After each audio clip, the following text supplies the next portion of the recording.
Thank you. All right, okay. Let me open Adit also into this conversation. Adit, there's obviously a multitude of complex overlays when it comes to the topic of Kashmir. You know, even when we in India talk about the sensitivities attached to Kashmir, there is a very nuanced approach, by journalists as well as the people who understand the problem. Do you think it's immature, foolhardy, as well as irresponsible to talk about a concept, to talk about a problem that you don't fully comprehend, you don't understand, the semantics associated with it, you don't understand the people who are affected by it, you may not even know what happened to the Kashmiri Pandits in the early 90s and the late 80s, and yet you want to talk about Kashmir and look at India as some oppressor, that is doing what perhaps UK has done to almost the entire world for the better half of the last 3 centuries.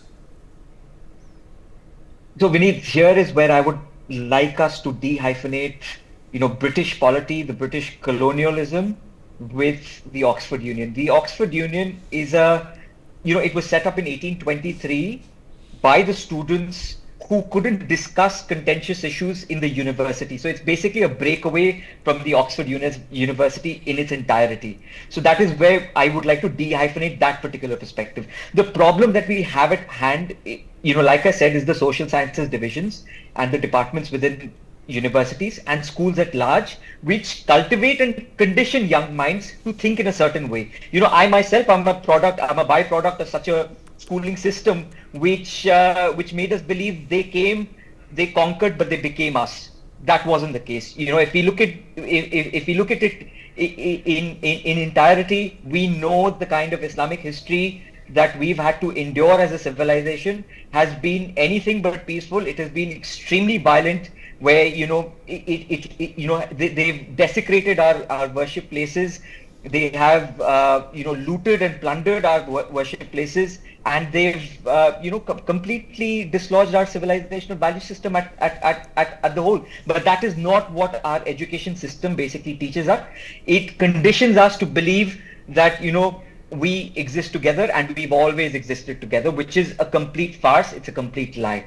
So we need to kick that political correctness into the bin, and we need to understand that this is a problem stemming from academia.